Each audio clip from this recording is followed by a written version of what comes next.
का सबसे बड़ा चुनाव हो रहा है।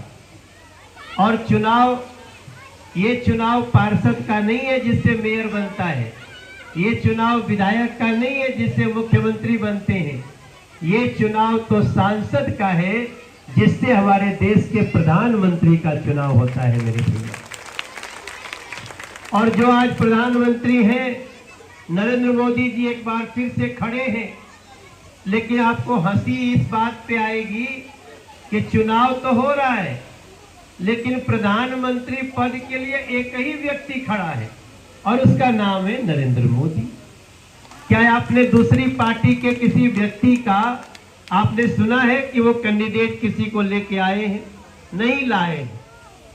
इसका अर्थ यही हुआ कि वो प्रधानमंत्री बनने के लिए नहीं लड़ रहे हैं, बल्कि जो प्रधानमंत्री गांव-गांव इज्जत घर बनवा रहा है, जो प्रधानमंत्री बहनों के लिए फ्री गैस कनेक्शन दे रहा है, जो प्रधानमंत्री अगले 5 साल तक बोलता है कि राशन कार्ड पे एक भी पैसा नहीं लगेगा, आपको राशन फ्री में मिलेगा, उस प्रधानमंत्री के लिए जो कोरोना आया तो बिना पैसा लिए आपको वैक्सीन लगाए तो होंगे आप लोग। कौन कौन वैक्सीन लगाए एक बार हाथ उठा के बताइएगा। कोई ऐसा व्यक्ति नहीं। छत पे हमारी बिटिया खड़ी है, वो भी कह रही है, बहन भी कह रही है, एक भी पैसा आपका नहीं लगा होगा। क्यों नहीं लगा? क्योंकि मोदी जी के लिए आप उनके परिवार हो। दिया जिनके पास 100 रुपया भी नहीं होता था। और अब अगले 5 साल में मोदी जी ने कहा है हमें 3 करोड़ बहनों को लखपति बनाना है। इसका मतलब जब आप घर में रहते हैं आपको लगता है कि हम अपने बच्चों के अलावा जो टाइम बीतता है उसमें कुछ काम कर सकते हैं, तो मोदी जी ने उसकी योजना बनाई है। हम सांसद के रूप में उसको एग्जीक्यूट करेंगे। बस याद रखिएगा, मनोज तिवारी के खिलाफ जो चुनाव लड़ने आया है, अगर उसका नाम लेंगे गूगल को तो उसमें से आवाज निकलती है भारत तेरे टुकड़े होंगे। पता नहीं कांग्रेस को क्या हो गया, जो नारा लगाता है भारत तेरे टुकड़े होंगे, उसको प्रत्याशी बनाया जो कहता है घर घर से आतंकवादी निकालेंगे। मेरे भाई बहन, आप हमारे अपने बच्चों के भविष्य का ध्यान रखना। बस 25 तारीख को छुट्टी मत करिएगा। कई लोग छुट्टी मार के चले जाते हैं। घर में जितना वोट है निकालिएगा। आप सब 25 मई को कमल का बटन दबा के एक बार फिर मुझे जिता दीजिएगा। जो बाकी सपने हैं वो भी पूरे करने हैं। इस बार की लड़ाई एक तरफ वो हैं जो समाज में नफरत फैला रहे हैं, एक तरफ वो हैं जो लोगों को गुमराह कर रहे हैं, एक तरफ वो हैं जो बार बार नए तरीके का झूठ बोल रहे हैं। मुझे तो लगता है कि किसी दिन झूठ ही सुप्रीम कोर्ट चला जाएगा और कहेगा कि जो है मेरा अस्तित्व खतरे में है।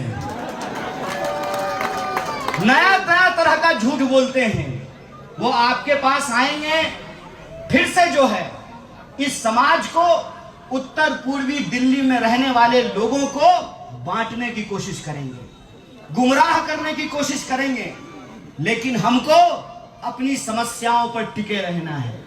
हमको इस बात पर टिके रहना है कि पुस्ता रोड का चौड़ीकरण क्यों नहीं किया गया, गमरी रोड का चौड़ीकरण क्यों नहीं किया गया, मेट्रो का काम क्यों नहीं पूरा हुआ, नया सेंट्रल स्कूल क्यों नहीं खुला, मल्टी स्पेशलिटी हॉस्पिटल क्यों नहीं बना। और सबसे बड़ी बात, जब चुनाव आता है तो सारे नेता आते हैं, फिर 5 साल के लिए ऐसे गायब हो जाते हैं जैसे गधे के सर से सींग। इस बात को हमको याद रखना है कि ये लड़ाई किसी को सांसद बनाने की नहीं है, अपने अस्तित्व को बचाने की लड़ाई है। आप जो नागरिक हैं और आपका जो नागरिक होने का एहसास है, उस एहसास को बचाने की लड़ाई है। इस समाज में चाहे हम जिस जाति या धर्म में पैदा हुए हों, हम संविधान की नजर में बराबर हैं, उस बराबरी के एहसास को बचाने की लड़ाई है। यह लड़ाई अपने हक हुक की लड़ाई है। यह लड़ाई अन्याय के खिलाफ न्याय को बचाने की लड़ाई है। इस बात को हमको याद रखना है। बोलिए, आप न्याय के लिए न्याय को बचाने के लिए तैयार हैं?